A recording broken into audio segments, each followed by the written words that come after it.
Hey guys, welcome to section 2 of this episode. So we're still doing the player grades right now. So let's continue on. We just did our Mia. Moving on to Uri Slivkovsky. 39 games played, 4 goals, 6 assists. I'm gonna give him a solid C. C in regards to him and management and the coaching staff did not handle the situation properly. He was so clear. It was up for debate at the beginning of the season, but then it was pretty evident throughout the season he needed some time in Laval.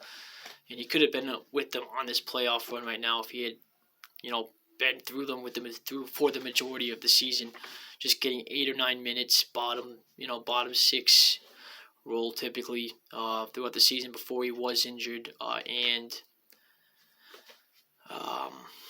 just constantly being shuffled around with different line mates wasn't really that great for his development, especially a player coming over from Europe, where he really needed a lot of ice time every night to get used to North American ice, watching the play unfold, a step faster, and just how quicker the game is here because of the smaller ice rink.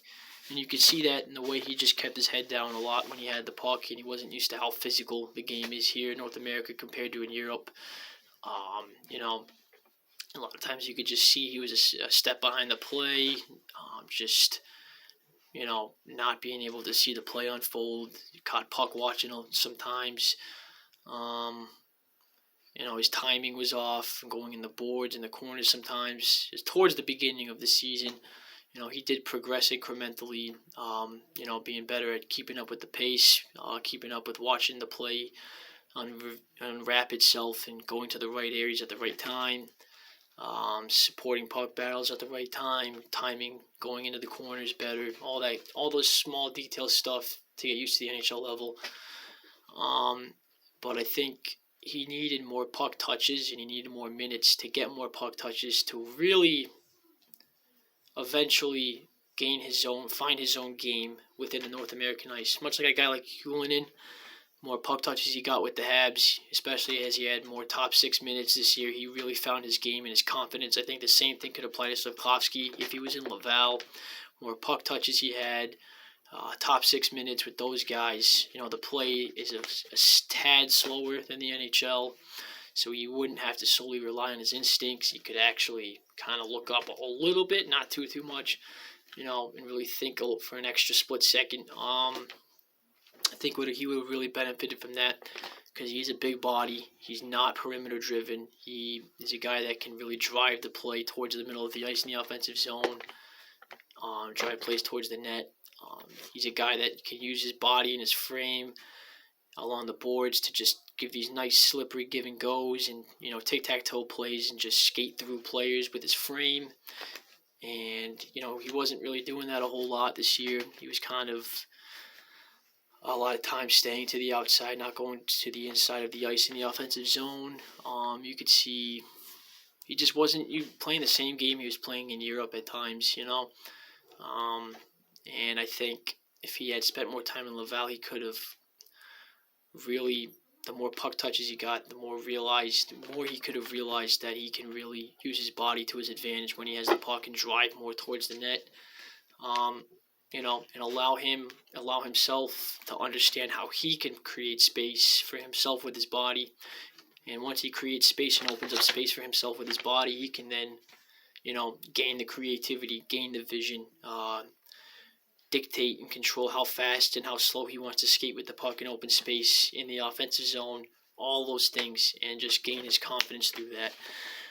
Moving on, we got Gurianov. 23 games played, 5 goals, 3 assists, coming over in that trade deadline deal for Evgeny Dadonov.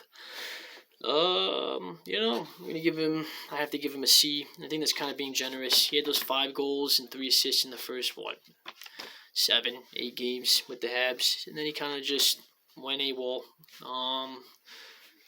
Positives of his game are he finds open areas to make himself available in the offensive zone. He is an offensive threat off the rush, on the cycle. He just knows how to get to those quiet areas really well and put the puck in the back of the net.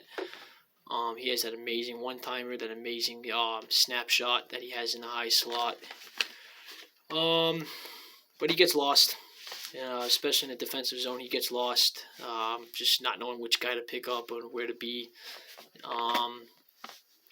And his game is a little predictable, much like Josh Anderson, and just staying to the outside a lot. He doesn't play. Um, he doesn't play a big body style of hockey, even though he's a big body. He doesn't go to the net. He doesn't go to the interior a whole lot. He just kind of, stays a little bit to the outside. He has speed. He's fast. He can just drive around the boards and really protect the puck well as well. And he can turn on the jets, and he's good on the rush. His vision is good on the rush a lot of times. But when he's streaking in into the offensive zone, along the boards on the zone entry, he doesn't always stop and look to see, options he has at times. His game's a little predictable. I'm going to give him a C. I'm going to move on here. Chris Tierney, last forward on the list of Habs forwards. And I'm only doing forwards that are, that play at least 25% of the season or more, quarter way of the season, at least a quarter of the season. Chris Tierney, I'm going to give him, after 23 games played, 1 goal, 6 assists. I'm going to give him a C. He has good puck management. It seems like he makes simple plays a lot of times. The right simple play. He puts the pucks in the right areas to not make any play too much of a risk. He has good awareness in the defensive zone a lot of times. He kind of breaks down a lot of passing seams. He supports his defenseman pretty well in the defensive zone. He stays with his man, doesn't get out of position too much. He's more of a defensive-minded centerman, but let's be honest, he was really only brought in as a body to fill up all the injuries we had at center. He didn't flourish and stand out too much. But he also wasn't too negative either in that regard. I know I've said that for a few players, but that's just the truth, I don't really think he's going to be brought around next year. I don't really see the need for it when we have all this, not depth, but all these positional players at center. There's just too many, and there's just no room for him. So he was just brought in to fill in for the rest of the season, and I think he's out. So I'm going to give him a C. He did his job. So that's it for forwards, really. I'm going to come out with another episode at some point this week, maybe tomorrow, maybe the next day, on defensemen and their grades and goaltenders as well.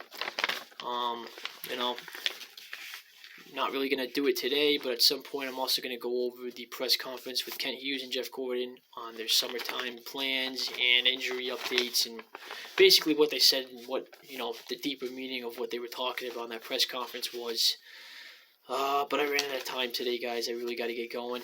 So I will talk to you guys in the next episode, most likely tomorrow. Please help me out, like and subscribe to get this channel going. I'll talk to you guys next time. Go Habs, go.